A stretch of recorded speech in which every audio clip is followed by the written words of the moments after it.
بسم اللہ الرحمن الرحیم۔ السلام علیکم۔ میں جلدی جلدی تیار ہونے کی کوشش کر رہی تھی۔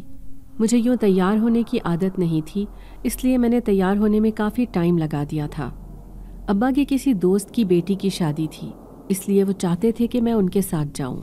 اس سے پہلے میں ابا کے ساتھ کہیں اس طرح سے نہیں گئی تھی، نہ ہی کبھی ابا نے میرے کہیں جانے پر اتنا زور دیا تھا جتنا وہ آج دے رہے تھے۔ اماں کے انتقال کے بعد اس بھری دنیا میں ابا اور میں ہی ایک دوسرے کا سہارا تھے۔ میں پہلی بار کسی فنکشن میں جا رہی تھی، اس لیے خوب دل لگا کر تیار ہوئی تھی۔ ابا نے بھی خاص طور پر مجھے آج اچھے سے تیار ہونے کا کہا تھا، جس کا مطلب میں یہی سمجھی تھی کہ شاید وہ چاہتے تھے کہ ان کی بیٹی سب سے خوبصورت اور الگ لگے۔ لیکن میں اس بات سے بے خبر تھی کہ وہ مجھے بتائے بغیر میری زندگی کا ایک بڑا فیصلہ کر بیٹھے ہیں۔ آئینے میں خود پر ایک آخری نظر ڈال کر میں مطمئن ہوتی باہر نکل آئی۔ مجھے دیکھ کر ابا فخریہ انداز میں مسکرائے تھے۔ تیار ہونے کے بعد میں بہت خوبصورت لگ رہی تھی۔ حسن مجھے ابا اور اماں دونوں سے ہی وراثت میں ملا تھا۔ ابا ایک صحت مند جسم کے مالک خوبصورت انسان تھے۔ وہ ہمیشہ اپنی عمر سے کم ہی لگتے تھے، جبکہ اماں بھی نہایت ہی حسین تھی۔ شادی کا فنکشن بہت بڑے پیمانے پر نہیں تھا۔ ظاہر ہے وہ ابا کے دوست تھے تو حیثیت میں بھی انہی کی طرح ہوتے۔ ان کا گھر بھی زیادہ بڑا نہیں تھا، اس لیے ٹینٹ لگا کر باہر مہمانوں کے بیٹھنے کا بندوبست کیا گیا تھا۔ یہ شادی بھی ویسی ہی تھی جہاں کہنے کو تو مرد اور خواتین کے الگ الگ بیٹھنے کا انتظام کیا گیا تھا، لیکن آدھے سے زیادہ مرد عورتوں کی طرف ہی دکھائی دے رہے تھے، جو کسی نہ کسی بہانے سے یہاں موجود تھے۔ میں بھی ابا کے ساتھ ہی اندر چلی آئی تھی۔ جب اتنے مرد وہاں پہلے ہی موجود تھے تو ایک اور صحیح۔ مجھے آج پتہ چلا تھا کہ ابا کو پہچاننے والوں کی تعداد کس قدر زیادہ تھی۔ ہر 2 منٹ بعد کوئی نہ کوئی ان سے بات کرنے کے بہانے موجود ہوتا تھا، جو بظاہر ابا سے بات کرتے ہوئے دلچسپ نظروں سے مجھے دیکھنے میں مصروف ہو جاتے۔ ابا بڑے فخریہ انداز میں ان سے میرا تعارف کروا رہے تھے۔ شادی میں موجود زیادہ تر لڑکوں کی نظریں مجھ پر ہی تھیں، جنہیں میں بیزاری سے نظر انداز کرنے کی ناکام سی کوشش کر رہی تھی، کیونکہ ابا کی موجودگی میں انہیں میل اتارنے سے تو رہی۔ میں جلد از جلد گھر جانا چاہتی تھی، کیونکہ یہاں پر انجان ہونے کی وجہ سے میں اچھی خاصی بور ہو گئی تھی۔ اگرچہ لڑکے بہانے سے مجھ سے بات کرنے کی کوشش کر رہے تھے، لیکن میں ان سے بات کر کے پھر سے خود کو کسی مشکل میں نہیں ڈال سکتی تھی، کیونکہ میں جانتی تھی اسے کہیں نہ کہیں سے پتہ چل ہی جانا تھا، اور ویسے بھی میں اپنی طرف سے اسے کوئی موقع دے کر یہاں تماشا نہیں کھڑا کرنا چاہتی تھی۔ میرا نام سبیحہ ہے۔ میرا تعلق ایک مڈل کلاس گھرانے اور غریب گھرانے سے ہے۔ ابا کو تو خیر غربت ورثے میں ملی تھی، لیکن اماں نے اپنی کوتاہی سے اس غربت بھری زندگی کو اختیار کیا تھا۔ اماں کا تعلق ایک کھاتے پیتے گھرانے سے تھا۔ وہ 3 بھائیوں کی اکلوتی بہن تھی، بچپن سے ہی عیش و عشرت میں زندگی گزارتی آئی تھی۔ وہ ابا کی خوبصورتی سے متاثر ہوئی تھی، اور اس طرح متاثر ہوئی تھی کہ انہوں نے ابا کے بارے میں جاننے کی ضرورت ہی نہیں سمجھی، یا یوں کہنا مناسب ہوگا کہ ان کی آنکھوں پر محبت کی ایسی پٹی بن چکی تھی جس کے بعد وہ کچھ دیکھنا یا سننا نہیں چاہتی تھی۔ وہ ابا کے معصوم چہرے کے پیچھے چھپا بھیانک چہرہ نہیں دیکھ پائی تھی۔ ابا ان سے حیثیت میں بہت کم تھے۔ باپ اور بھائیوں کو جب ان کے ابا سے افیئر کا اندازہ ہوا تو انہوں نے پہلی فرصت میں ابا کو کام سے نکالا تھا۔ ابا پہلے نانا کے گھر پر ڈرائیور تھے۔ اماں کو انہوں نے ہر طرح سے روکنے اور سمجھانے کی کوشش کی کہ وہ اکیلا اور بے روزگار شخص تمہیں کبھی پرسکون زندگی فراہم نہیں کر سکتا، کیونکہ تم عیش میں پلی بڑھی ہو۔ لیکن اس معاملے میں اماں کی لاجک ہی الگ تھی۔ وہ کسی طور پر یہ سب ماننے کو تیار نہیں تھی۔ ان کا خیال تھا کہ محبت پیسوں سے زیادہ اہم ہے، اور انہیں ابا سے اتنی محبت تو تھی کہ وہ ان کے ساتھ روکھی سوکھی کھا کر گزارا کر سکیں۔ اماں جب کسی طرح نہیں مانی اور اپنی ضد پر برقرار رہیں تو نانا نے نہ چاہتے ہوئے بھی ان کی شادی ابا سے کروا کر ہمیشہ کے لیے اماں سے ہر تعلق ختم کر لیا۔ انہوں نے اماں پر اپنے گھر کے دروازے ہمیشہ کے لیے بند کر دیے تھے۔ اماں کو ان سب کی بالکل پرواہ نہیں تھی۔ انہیں ان کی محبت مل چکی تھی، یہی ان کے لیے بہت تھا۔ ابا نے انہیں بہت محبت دی تھی۔ انہیں اماں کی ان کے لیے دی گئی قربانیوں کی قدر تھی۔ جب تک وہ زندہ رہیں ابا کی ہر دل عزیز رہی تھی۔ ابا ہر طرح سے ان کا پورا خیال رکھتے تھے۔ یہی وجہ تھی کہ اماں نے کبھی میکے کی کمی کو زیادہ محسوس نہیں کیا۔ نانا کے ابا کو کام سے نکالنے کے بعد ابا مکمل طور پر بے روزگار ہو چکے تھے۔ ان کے آگے پیچھے کوئی نہ تھا، نہ ہی وہ اتنے زیادہ پڑھے لکھے تھے کہ کہیں پر ڈھنگ کی نوکری کر سکیں۔ ہماری خوش نصیبی کے انہی دنوں ابا کے ایک جاننے والے جو کہ کسی سرکاری کالج میں چوکیدار تھے، انہیں کسی وجہ سے گھر شفٹ کرنا پڑا تو انہوں نے اپنی جگہ ابا کو رکھوا دیا تھا۔ رہنے کے لیے بھی وہی ایک کمرہ مل گیا تھا جس سے ہم مطمئن ہو گئے تھے۔ اماں چاہتی تھی کہ میں خوب پڑھ لکھ جاؤں، مجھے ان کی خواہش پوری کرنی تھی، اس لیے میں خوب محنت کر رہی تھی، لیکن میرا تعلیمی ریکارڈ اماں اپنی آنکھوں سے دیکھنا ان کے نصیب میں نہیں تھا۔ زندگی نے انہیں زیادہ مہلت نہیں دی۔ ان کا ساتھ ہمارے لیے زیادہ طویل ثابت نہیں ہوا۔ انہیں پرانی ٹی بی تھی جو کہ پہلے ہی بگڑ چکی تھی، جسے انہوں نے کبھی اتنا سیریس ہی نہیں لیا کہ اس کا علاج کرواتی، اور یہی لاپرواہی ان کے لیے جان لیوا ثابت ہوئی تھی۔ ان کی خواہش تھی کہ وہ اپنے آخری وقت میں اپنے گھر والوں کو دیکھ سکیں، لیکن اس معاملے میں بھی وہ بد نصیب ثابت ہوئی تھی۔ ان کے مرنے کے بعد نانا نانی اور ماموں انہیں دیکھنے آئے تھے۔ تدفین کے سارے اخراجات انہوں نے خود اٹھائے تھے۔ مجھ سے یا ابا سے انہوں نے کوئی بات نہیں کی، اور اماں کی تدفین کے بعد وہ واپس چلے گئے۔ اس کے بعد انہوں نے کبھی ہم سے رابطہ کرنے کی کوشش نہیں کی۔ اماں کے جانے کے بعد میں اور ابا بالکل اکیلے رہ گئے تھے۔ زندگی ایک دم سے خالی ہو گئی تھی۔ ایسا لگتا تھا جیسے سب کچھ ختم ہو گیا ہو، لیکن پھر ہمیں ایک دوسرے کو حوصلہ دینے کے لیے خود کو سنبھالنا پڑا تھا۔ میں ذہین تھی، اس لیے پڑھائی میں ہمیشہ سب سے آگے رہتی تھی۔ 10ویں جماعت کے بعد میں نے اسی کالج میں داخلہ لے لیا تھا جہاں ہم رہتے تھے۔ ہماری حیثیت اتنی نہیں تھی کہ میں کسی اور کالج میں داخلہ لینے کا سوچ بھی سکتی۔ ابا چاہتے تھے کہ میں نے جس اسکول سے میٹرک کیا تھا وہیں پر پڑھانا شروع کر دوں، لیکن میری ضد اور خواہش کے آگے وہ خاموش ہو گئے۔ میٹرک تک میں نے جس اسکول میں پڑھا تھا وہاں صرف لڑکیاں ہوتی تھیں، لیکن کالج میں لڑکے لڑکیاں مکس تھیں۔ مجھے لگتا تھا کہ شاید یہی وجہ ہو کہ ابا مجھے یہاں پڑھانے میں جھجک رہے تھے، اس لیے میں نے انہیں یقین دہانی کروائی تھی کہ میں کبھی ان کا بھروسہ نہیں توڑوں گی اور کالج میں بھی صرف اپنی پڑھائی پر دھیان دوں گی، اور وہ مان گئے تھے۔ کالج میں میری دوستی ایک انم نامی لڑکی سے ہو گئی۔ میری بنسبت اس کا تعلق ایک اچھے گھرانے سے تھا۔ وہ پڑھائی میں برائے نام تھی، لیکن پڑھائی کے علاوہ ہر چیز میں سب سے آگے رہتی۔ پیسے خرچ کرنے کے معاملے میں وہ بہت کھلے دل کی مالک تھی۔ میری طرح خرچ کرنے سے پہلے اسے سوچنا نہیں پڑتا تھا۔ کلاس میں سب کو ہی یہ بات معلوم تھی کہ میں اس کالج کے چوکیدار کی بیٹی ہوں۔ اسکول کی طرح یہاں بھی میرا شاندار ریکارڈ قائم رہا تھا۔ کلاس میں، پڑھائی میں سب سے آگے میں ہی تھی۔ کسی کو کوئی سوال حل کرنا نہ آتا ہو یا پھر کسی کو نوٹس کی ضرورت ہوتی تو ان کا پہلا آپشن میں ہوتی تھی۔ مجھے ان کے کام آ کر اچھا لگتا تھا۔ میں ہر ٹیچر کی پسندیدہ تھی۔ انم سے میری اچھی بننے لگی تھی۔ وہ واحد لڑکی تھی جس سے میری دوستی ہوئی تھی۔ ابا کو اس کے بارے میں پتا تھا، اور ابا کو انم سے میری دوستی پر کوئی اعتراض نہیں تھا۔ یوں بھی ابا مجھ پر زیادہ پابندیاں نہیں لگاتے تھے۔ ہم کالج کی 4 دیواری کے اندر ہی پچھلی طرف ایک کمرے کے چھوٹے سے مگر صاف ستھرے گھر میں رہتے تھے، جسے میں نے اپنی طرف سے بہت خوبصورتی سے ڈیکوریٹ کر رکھا تھا۔ عصر تک پورا کالج ٹیچرز اور سٹوڈنٹس سے مکمل طور پر خالی ہو جاتا تھا، جس کے بعد میں آرام سے پورے کالج میں گھوما کرتی۔ وہ بھی ایک ایسا ہی دن تھا۔ ابا گھر میں اپنے سامنے اخبارات کا ایک پلندہ پھیلائے فرصت سے انہیں پڑھنے میں مگن تھے۔ میں ابھی نہا کر نکلی تھی، اسی لیے گیلے بالوں کو سکھانے کے لیے میں باہر نکل آئی تھی۔ میرے بال بہت لمبے اور خوبصورت تھے، بالکل اماں کے بالوں کی طرح۔ کھلے بال پشت پر پھیلا کر میں حسب معمول لائبریری میں چلی آئی تھی، جو کہ ہمیشہ کی طرح کھلی ہوئی تھی۔ پڑھنے کے لیے ایک کتاب منتخب کر کے میں روز کی طرح کھڑکی کھول کر بیٹھ گئی۔ کھڑکی سے آتی ہلکی ہلکی ہوا بہت بھلی محسوس ہو رہی تھی۔ ابھی مجھے کتاب کھولے کچھ ہی دیر گزری تھی جب مجھے اپنے ساتھ کسی کی موجودگی کا احساس ہوا۔ مجھے لگا شاید ابا آئے ہوں، کیونکہ انہیں بھی مطالعے کا شوق تھا اور وہ کبھی کبھار میرے ساتھ آ کر بیٹھ جایا کرتے۔ اس لیے میں نظر انداز کر کے خاموشی سے کتاب پڑھنے میں مگن رہی، لیکن تھوڑی دیر بعد مجھے اپنے نام کی ہلکی سی سرگوشی سنائی دی تھی۔ میں چونک کر اٹھ کھڑی ہوئی۔ آس پاس دیکھا تو کوئی نہیں تھا۔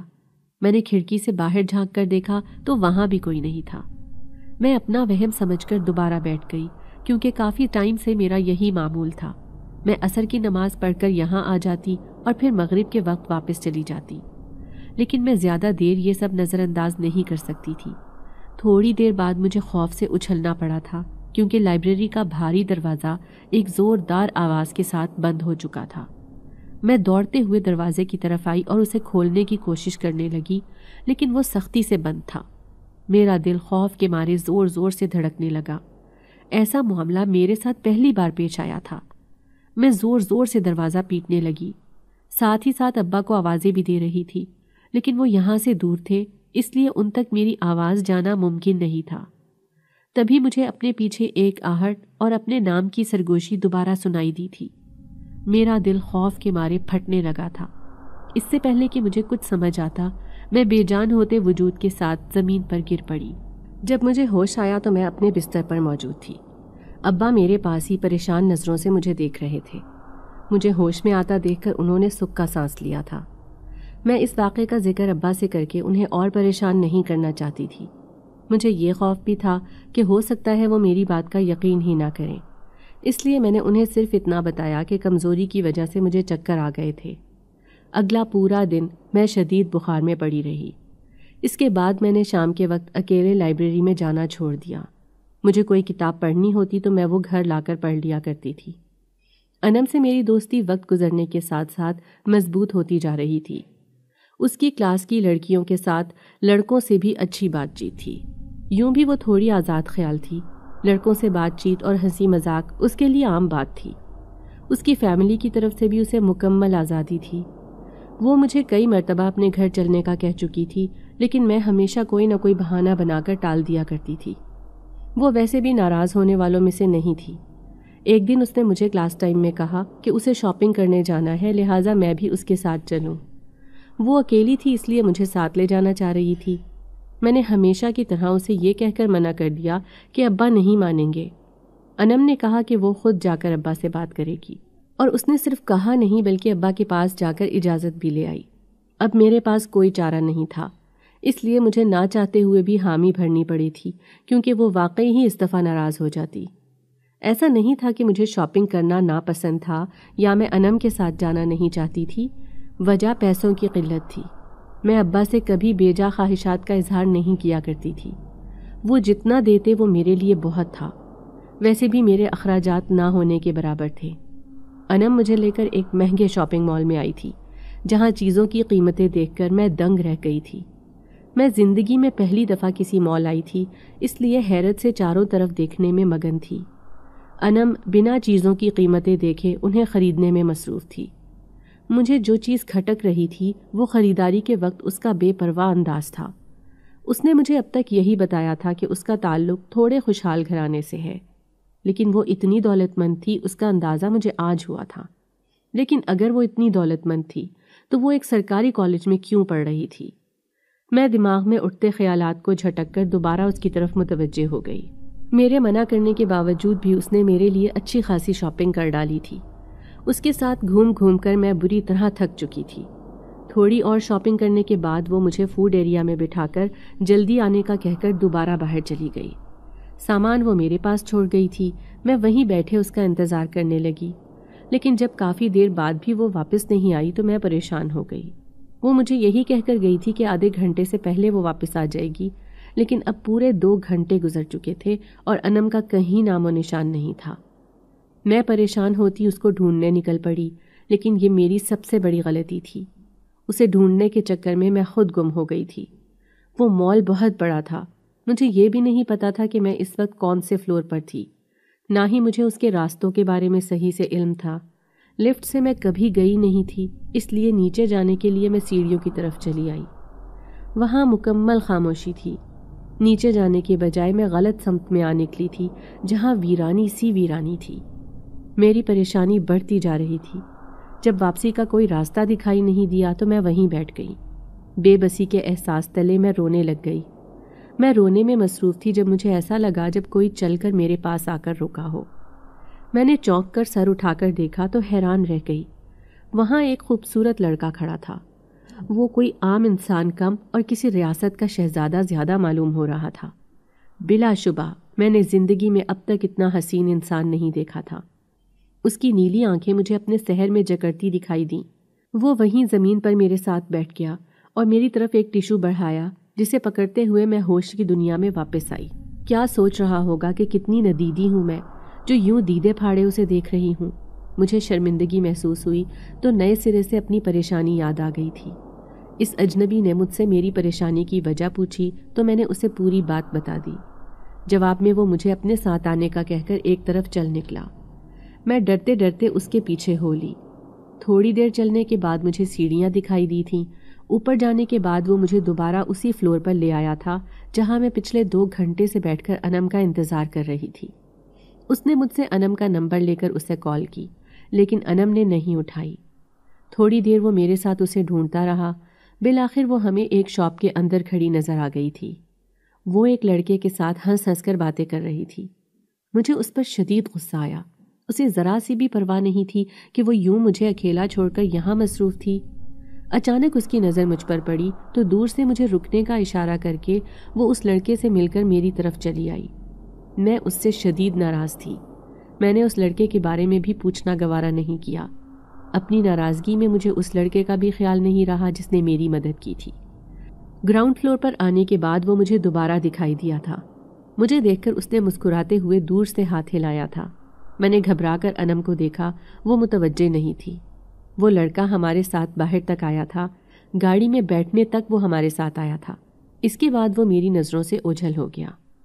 انم سے اگلے دن بھی میں بات نہیں کرنا چاہتی تھی، لیکن اس نے مجھے منا لیا تھا۔ میرے پوچھنے سے پہلے ہی اس نے مجھے بتایا کہ وہ لڑکا اس کا دوست تھا اور وہ اس سے ملنے کے لیے آیا تھا۔ وہ بہت امیر لڑکا تھا۔ ساری شاپنگ اسی نے انم کو کروائی تھی۔ وہ انم کو مہنگے مہنگے تحائف بھی دیا کرتا تھا۔ انم نے مجھے کہا کہ میری فیملی کے پاس اتنا پیسہ نہیں جو میری خواہشات پوری کر سکے، اس لیے اس نے یہ شارٹ کٹ اپنایا تھا۔ اس کے خیال میں وہ بالکل ٹھیک تھی۔ میں نے اسے سمجھانے کی کوشش نہیں کی، نہ ہی ان سب سے ہماری دوستی میں کوئی فرق آیا تھا۔ میں اس مال والے لڑکے کو ذہن سے نہیں نکال پائی تھی۔ وہ بالکل ناولوں کے ہیرو جیسا تھا۔ مجھے اندازہ نہیں تھا کہ دنیا میں اتنے حسین لوگ بھی ہوتے ہوں گے۔ میں پہلی نظر کی محبت کا شکار ہوئی تھی اور پھر چاہ کر بھی میں اسے بھلا نہیں پائی تھی۔ میں چاہتی تھی وہ مجھے دوبارہ کہیں مل جائے۔ پتہ نہیں کیوں، لیکن میرے دل میں شدت سے یہ خواہش تھی کہ وہ مجھے دوبارہ کہیں مل جائے۔ میں ایسی تو کبھی نہیں تھی، پھر مجھے کیا ہو رہا تھا؟ میں خود اپنی کیفیت سمجھنے سے قاصر تھی۔ یہ کلاسز شروع ہونے کے 2-2.5 مہینے بعد کا ایک دن تھا جب ہماری کلاس میں ایک نئے لڑکے نے داخلہ لیا۔ اس دن میں طبیعت خرابی کی وجہ سے گھر پر ہی تھی۔ اگلے دن جب میں کلاس میں گئی تو پوری کلاس اسی کے بارے میں بات کر رہی تھی۔ لڑکیاں اس سے بہت متاثر نظر آ رہی تھی، اور تو اور انم اس کی تعریفیں کرتی نہیں تھک رہی تھی۔ اب تو مجھے بھی اسے دیکھنے کا تجسس ہونے لگا تھا۔ وہ پہلا پیریڈ ختم ہونے کے بعد آیا تھا۔ جب وہ کلاس میں آیا تو اسے دیکھ کر میں حیران رہ گئی، کیونکہ یہ وہی لڑکا تھا جو مجھے اس دن مال میں ملا تھا اور پھر دن رات میرے خیالوں میں رہا تھا۔ اب جب کہ میں بڑی مشکل سے اسے بھولنے لگی تھی تو وہ ایک مرتبہ پھر میرے سامنے تھا۔ مجھے عجیب طرح کی خوشی محسوس ہو رہی تھی۔ میری دعائیں اتنی جلدی قبول ہو چکی تھیں۔ مجھے لگا وہ مجھے دیکھ کر خوش ہو جائے گا اور فوراً پہچان لے گا، لیکن یہ میری غلط فہمی ثابت ہوئی، کیونکہ مجھے دیکھ کر اس کی آنکھوں میں کوئی شناسائی نظر نہیں آئی۔ ایک نظر مجھ پر ڈال کر وہ اپنے ڈیسک پر چلا گیا تھا۔ اس کی رویے نے مجھے بے حد مایوس کیا تھا۔ کیا اس کا حافظہ اتنا کمزور تھا کہ وہ مجھے ٹھیک سے پہچان بھی نہیں پایا تھا؟ وہ اپنی گاڑی میں کالج آیا تھا۔ اس کے جسم پر موجود ایک ایک شے اپنے بیش قیمت ہونے کا ثبوت دے رہی تھی۔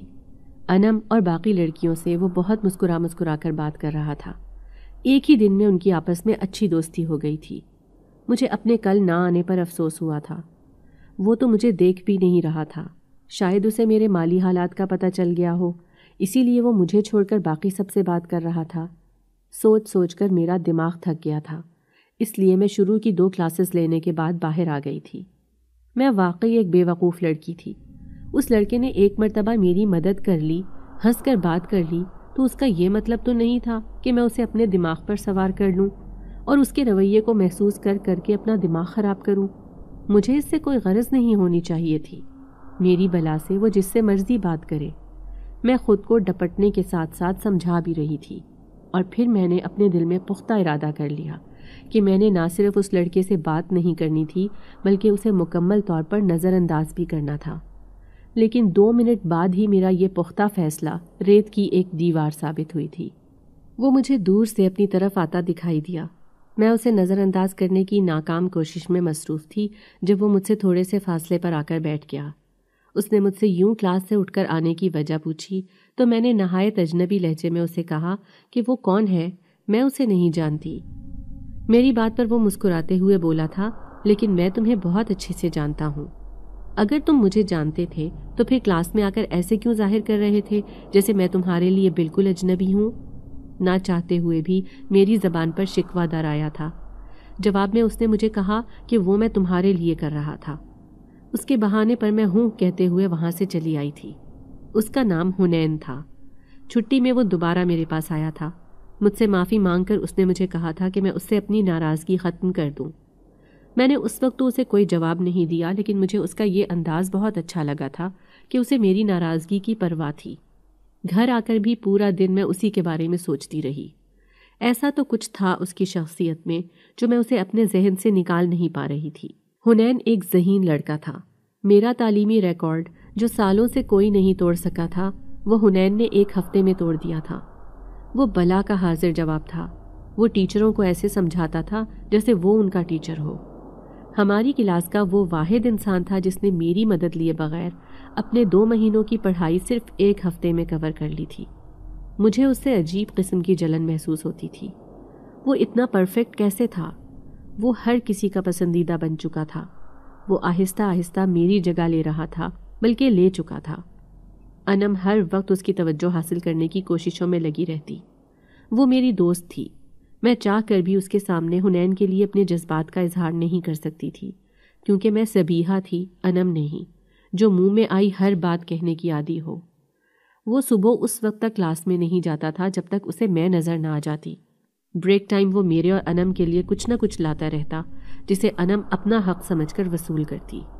وہ پڑھائی میں بھی میری اچھی خاصی مدد کر دیتا۔ اس کے سمجھانے کا طریقہ بہت اچھا تھا۔ آہستہ آہستہ میری حنین کے ساتھ خوب دوستی ہو گئی۔ اس کے پاس میری ہر پریشانی کا حل موجود ہوتا تھا۔ ابا کے ساتھ بھی اس کی اچھی خاصی بننے لگی تھی۔ وہ بہت خوش اخلاق تھا، ہر ایک کے ساتھ بہت اچھے سے پیش آتا۔ حنین کے علاوہ میں باقی کسی لڑکے سے اتنی کلوز نہیں تھی۔ وہ اپنے والدین کا اکلوتا اور لاڈلا بیٹا تھا۔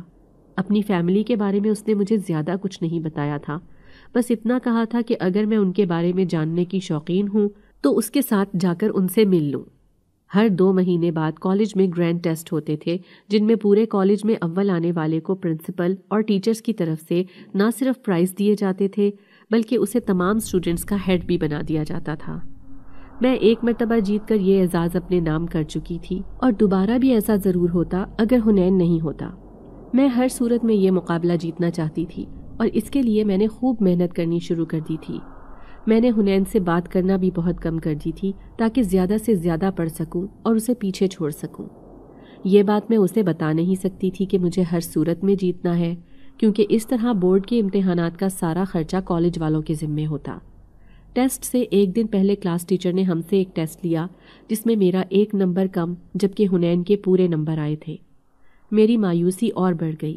وہ پڑھے بغیر اتنا آگے نکل گیا تھا جبکہ میں پڑھنے کے بعد بھی پیچھے رہ گئی تھی۔ مجھے اس پر شدید غصہ آ رہا تھا۔ وہ سمجھتا کیوں نہیں تھا کہ جیتنا میرے لیے کس قدر ضروری ہے؟ کیا تھا جو میرے لیے وہ نمبر کم لے لیتا؟ میں خاموشی سے کلاس سے نکل آئی تھی۔ اگلے دن وہ کالج نہیں آیا۔ مجھے ایک دم شرمندگی کے احساس نے گھیر لیا۔ کہیں اسے پتہ تو نہیں چل گیا تھا کہ میں اس کے بارے میں یہ سب سوچ رہی تھی؟ میں تھوڑی پریشان ہو گئی تھی۔ حنین کے نہ آنے کا مجھے فائدہ ہوا تھا اور میری پوزیشن برقرار رہی تھی۔ اگلے دن جب میں نے اس سے نہ آنے کی وجہ پوچھی تو اس نے میری بات کو نظر انداز کر کے مجھ سے کہا کہ وہ مجھے کچھ بتانا چاہتا ہے۔ اس نے مجھے کہا کہ وہ مجھ سے محبت کرتا ہے اور مجھ سے شادی کرنا چاہتا ہے۔ اس کا اعتراف سن کر میں خوشی سے حیران رہ گئی۔ مجھے یہ جان کر بہت خوشی ہوئی تھی کہ محبت کی اس راہ پر میں اکیلی نہیں تھی، وہ میرے ساتھ تھا، لیکن میں نے اسے کبھی یہ نہیں بتایا کہ میرے دل میں اس کے لیے جذبات کس قدر پہلے سے تھے۔ حنین کی میرے لیے دلچسپی انم سے چھپی نہیں تھی، اور شاید یہی وجہ تھی کہ اس کا رویہ میرے ساتھ بالکل بدل گیا تھا۔ وہ مجھ پر طنز کرنے کا کوئی موقع ہاتھ سے جانے نہیں دیتی تھی۔ اس نے اپنی جگہ بھی تبدیل کر لی تھی۔ وہ مجھ سے بالکل کٹ کر رہ گئی تھی۔ میں اس رویے کی وجہ سمجھنے سے قاصر تھی۔ وہ مجھے حنین کو اس سے دور کرنے کی وجہ سمجھتی تھی، جبکہ میں اسے یہ بات نہیں بتا سکتی تھی کہ حنین اس کا کبھی تھا ہی نہیں۔ اس نے میری محبت میں اس کالج میں داخلہ لیا تھا۔ میں نے انم کو واقعی دوست سمجھا تھا، اس لیے اب اس کی بے رخی میرے لیے تکلیف دہ تھی، اور ایسے وقت میں حنین نے میرا پورا ساتھ دیا تھا۔ حنین چاہتا تھا کہ میں اس کے علاوہ کسی سے بات نہ کروں۔ شروع میں اس کا یہ انداز مجھے اچھا لگتا تھا کہ وہ میرے لیے پوزیسو ہے، لیکن پھر اس کے انداز میں شدت آ گئی تھی۔ اب اگر وہ مجھے کسی لڑکے کے ساتھ کھڑا ہوا بھی دیکھ لیتا تو مجھ سے بات نہیں کرتا تھا، کئی دن تک مجھے نظر انداز کرتا۔ میں پریشان ہو جاتی، اس لیے اب میں اس معاملے میں احتیاط کرنے لگی تھی۔ ایک دن ہمارا کلاس فیلو فیضان مجھ سے نوٹس لینے آیا تو میں نے اسے کہا کہ میں اگلے دن اسے لا کر دے دوں گی، کیونکہ وہ میں گھر پر رکھائی تھی۔ لیکن شومی قسمت کہ اگلے دن میں انہیں لانا بھول گئی، تو میں نے فیضان سے کہا کہ چھٹی کے وقت وہ کالج میں تھوڑی دیر رک کر میرا انتظار کرے تو میں اسے نوٹس لا کر دے دوں گی۔ فیضان کی حصے مزاح بہت اچھی تھی، اس کی باتیں ایسی ہوتی تھیں کہ اگلا بندہ ہنسے بغیر نہیں رہ سکتا تھا۔ اس کی موجودگی میں کلاس کا ماحول ایک دم خوشگوار رہتا تھا۔ میرے ساتھ بھی یہی ہوا۔ جب نوٹس لینے کے بعد وہ عادت کے مطابق مجھے کوئی لطیفہ سنا رہا تھا جس پر میں قہقہہ لگا کر ہنستی تھی، اور عین اسی وقت حنین نے مجھے دیکھ لیا۔ اسے دیکھ کر فیضان وہاں سے چلا گیا تھا۔ حنین نہایت طیش کے عالم میں میرے پاس آیا تھا اور سختی سے میرا ہاتھ پکڑ کر مجھے گھر کے اندر لے گیا۔ میں حنین کے اس انداز پر حیران تھی۔ اس کی سخت گرفت میرے لیے تکلیف دہ تھی۔ ایسا محسوس ہو رہا تھا جیسے کسی نے میرا ہاتھ دہکتے ہوئے کوئلوں کے درمیان رکھ دیا ہو۔ اندر لا کر اس نے مجھے ایک طرف دھکیلا اور نہایت سخت لہجے میں مجھے کہا کہ میرے منع کرنے کے باوجود تم کیوں فیضان سے ہنس ہنس کر باتیں کر رہی تھی؟ میں نے اس کی بات پر رخ پھیر لیا کیونکہ میں اس سے ناراض ہو گئی تھی۔ میرے اس انداز پر وہ ایک دم چلا اٹھا تھا۔ اس کی آنکھوں میں اس وقت بلا کی سرد مہری تھی۔ ایسا لگ رہا تھا میرے سامنے کوئی اور حنین کھڑا ہو۔ اس کے سخت انداز پر میں بے ساختہ رو دی تھی۔ وہ کچھ دیر خاموشی سے مجھے روتے ہوئے دیکھتا رہا، پھر باہر نکل گیا۔ اگلے دن وہ کالج نہیں آیا۔ مجھے بھی اس کی کوئی پرواہ نہیں تھی، لیکن جب مسلسل آگے 2 دن تک بھی وہ نہیں آیا تو مجھے فکر ہونے لگی۔ چوتھے دن وہ آیا تو بالکل نارمل تھا، ایسا لگ رہا تھا جیسے کچھ ہوا ہی نہ ہو۔ میں بھی اس بات کو بھول گئی، لیکن اب میں پہلے سے زیادہ محتاط رہنے لگی تھی۔ ابا نشہ کرنے لگے تھے۔ جب یہ بات مجھے پتہ چلی تب تک وہ بہت آگے نکل چکے تھے۔ نشے کے ساتھ ساتھ اور بھی بہت سی بری عادتیں لگ چکی تھیں، اور یہ لت انہیں دوستوں سے لگی تھی۔ شروع میں وہ مجھ سے چھپا کر سب کیا کرتے تھے، لیکن جب انہیں معلوم ہوا کہ میں سب جانتی ہوں تو اب وہ بلا جھجک میرے سامنے نشہ کرنے لگے۔ پوری رات وہ گھر سے باہر گزارتے، جس کی وجہ سے وہ اپنے کام پر ٹھیک سے توجہ نہیں دے پا رہے تھے۔ کالج انتظامیہ کی طرف سے انہیں کئی بار موقع دیا جا چکا تھا، لیکن ابا نے نہیں سدھرنا تھا، نہ سدھرے۔ اب وہ اپنے دوستوں کو گھر پر بھی لانے لگے تھے۔ مجھے ان کی گندی نظروں سے گھن آتی تھی، لیکن ابا نے مکمل طور پر آنکھیں بند کر رکھی تھی۔ ان دنوں ابا کے کسی دوست کی بیٹی کی شادی تھی تو وہ چاہتے تھے کہ میں بھی ان کے ساتھ جاؤں۔ میں تھوڑی حیران ہوئی تھی کیونکہ ابا پہلی مرتبہ مجھے ساتھ لے جا رہے تھے۔ بارات جانے کے فوراً بعد میں نے بڑی مشکل سے ابا کو واپس آنے کے لیے منایا، کیونکہ وہاں لوگوں کی نظریں مجھے الجھن میں ڈال رہی تھیں۔ میں حنین کو بنا بتائے آئی تھی اور اب مجھے ڈر تھا کہ کہیں اسے پتہ نہ چل جائے۔ گھر آنے کے بعد میں سو گئی تھی۔ ابا حسب معمول اپنے عیاش دوستوں کے ساتھ محفل جمائے صحن میں موجود تھے۔ ان کے آنے پر میں کمرے میں چلی جاتی اور اندر سے دروازہ بند کر لیتی تھی۔ پھر ابا کے 1000 آوازیں دینے پر بھی میں باہر نہیں آتی تھی۔ اگلی صبح ابا نے مجھے بتایا کہ انہوں نے میرا رشتہ ایک امیر وڈیرے سے طے کر دیا ہے جو کہ پہلے سے شادی شدہ تھا۔ بدلے میں اس نے نہ صرف ابا کے سارے قرضے جو ان پر جوا ہارنے کی وجہ سے چڑھے تھے وہ اتار دیے تھے، بلکہ میرے عوض انہیں اچھی خاصی قیمت اور رہنے کے لیے ایک گھر بھی دیا تھا۔ ابا اب نوکری نہیں کرنا چاہتے تھے۔ میں ابا کی بات پر ایک دم ششدر رہ گئی۔ مجھے لگا وہ مذاق کر رہے ہیں۔ بھلا ایک سگا باپ اپنی جوان بیٹی کا سودا کس طرح کر سکتا تھا؟ بے یقینی تھی جو میرے ہر طرف چھائی ہوئی تھی۔ میں نے ابا کو سختی سے منع کر دیا تھا کہ میں ہرگز ان کی کوئی بات نہیں مانوں گی۔ میری بات پر وہ قہقہہ لگا کر ہنس دیے اور کہا کہ میں جانتا تھا تم بہت ضدی ہو، اس لیے کسی معمولی انسان سے تمہارا سودا نہیں کیا۔ وہ ایک با اثر وڈیرا ہے۔ تم جیسی معمولی لڑکیوں کو قابو میں رکھنا اسے اچھے سے آتا ہے، اور تم بگاڑ لوگی اس کا کیا؟ ابا کے لب اور لہجے نے مجھ پر حیرتوں کے پہاڑ توڑ دیے تھے۔ میرا دماغ بالکل سن تھا۔ شام کو میرا نکاح تھا اور ابا مجھے کمرے میں بند کر کے باہر سے تالا لگا کر چلے گئے تھے۔ میں حنین کو سب کچھ بتانا چاہتی تھی، لیکن انہوں نے میرے فرار کے سارے راستے بند کر دیے تھے۔ ابا اتنے شاطر نکلیں گے میں نے کبھی خواب میں بھی نہیں سوچا تھا۔ صرف ایک رات میں ان کا بھیانک چہرہ میرے سامنے آ چکا تھا۔ میرا دماغ کام کرنا چھوڑ چکا تھا۔ کمرے کے چکر لگا لگا کر میرے پیر بری طرح درد کرنے لگے تھے۔ میں تھک ہار کر دیوار سے ٹیک لگا کر بیٹھ گئی۔ یوں ہی بیٹھے بیٹھے میری آنکھ لگ گئی۔ مجھے سوئے ہوئے نہ جانے کتنی دیر ہوئی تھی جب کسی کے کندھا ہلانے پر میری آنکھ کھلی۔ میں ہڑبڑا کر اٹھ بیٹھی۔ وہ کوئی اور نہیں حنین تھا۔ اسے یوں اپنے سامنے دیکھ کر میں رونے لگ گئی۔ ہچکیوں کے درمیان مجھ سے بات ہونا بھی محال تھا۔ میں نے اس سے صرف اتنا کہا کہ وہ مجھے یہاں سے دور لے جائے۔ وہ مجھے لے جانے ہی آیا تھا۔ کمرے کے ایک طرف چھوٹی سی کھڑکی تھی جس پر لوہے کی بھاری سلاخیں لگی تھی، جنہیں توڑنا ناممکن تھا کیونکہ وہ کھڑکی سالوں سے یوں ہی بند تھی۔ اپنی پریشانی میں نے یہ بھی نہیں سوچا کہ کمرے کا دروازہ بند تھا تو حنین اندر کیسے آیا تھا۔ وہ سلاخیں اکھاڑنا حنین کے لیے بائیں ہاتھ کا کھیل ثابت ہوا تھا۔ میرے پاس حیران ہونے کا ٹائم نہیں تھا، اس لیے خاموشی سے ہم وہاں سے نکل آئے تھے۔ حنین مجھے ایک فلیٹ میں لے کر آیا تھا۔ میں اس شہر سے دور نکل جانا چاہتی تھی۔ ابا کی باتوں نے مجھے ڈرا دیا تھا۔ مجھے وہاں سے غائب پا کر وہ طیش میں آ چکے ہوتے۔ میں بہت ڈری ہوئی تھی۔ حنین نے مجھے تسلی دی کہ میں یہاں بالکل محفوظ ہوں۔ حنین مجھے اپنے گھر والوں سے ملوانا چاہتا تھا۔ اس کے کسی کزن کی شادی تھی جو کہ اس کے بچپن کا دوست بھی تھا۔ حنین چاہتا تھا کہ یہ بہترین موقع تھا مجھے اپنے گھر والوں سے ملوانے کا۔ اس طرح میں شادی بھی اٹینڈ کر لیتی اور اس کے گھر والوں سے بھی مل لیتی۔ میرے پاس اس کی بات ماننے کے علاوہ کوئی چارہ نہیں تھا کیونکہ اب وہی میرا سہارا تھا۔ رات کے وقت ہم اس کے گاؤں کے لیے نکل آئے تھے۔ جب ہم گاؤں پہنچے تو شادی کا فنکشن اپنے عروج پر تھا۔ اتنی شاندار شادی دیکھ کر میری آنکھیں حیرت سے پھٹی کی پھٹی رہ گئی۔ وہ کوئی عام شادی نہیں تھی۔ ہر طرف موجود بیش قیمت چیزوں کی چمک آنکھوں کو خیرہ کر رہی تھی۔ دلہا دلہن سر پر قیمتی تاج پہنے ہیرے اور سونے جڑے تخت پر براجمان تھے۔ وہاں موجود ہر شخص کے ہاتھ میں ایک سونے کا تھال تھا جس میں موجود جواہرات بے حد قیمتی تھے۔ زمین پر موجود قالین سے لے کر چھت پر موجود فانوس تک ہر چیز بے حد حسین اور قیمتی تھی۔ میری حیرت دیکھتے ہوئے حنین مجھے مسکراتے ہوئے ایک طرف لے گیا۔ میرا استقبال بہت شاہانہ طریقے سے ہوا تھا۔ حنین کے گھر اور خاندان والے بے حد خوش اخلاق تھے۔ ان میں سے ایک لڑکی مجھے تیار کرنے کمرے میں لے گئی۔ میرے لباس سے لے کر زیورات تک ہر چیز بے انتہا خوبصورت تھی۔ تیار ہونے کے بعد حنین اور بھی حسین لگ رہا تھا۔ میری اس پر سے نگاہیں نہیں ہٹ رہی تھی۔ اس نے مجھے اپنے دلہا دوست اور دلہن سے بھی ملوایا۔ جب کھانے کی باری آئی تو میں ایک مرتبہ پھر حیران رہ گئی۔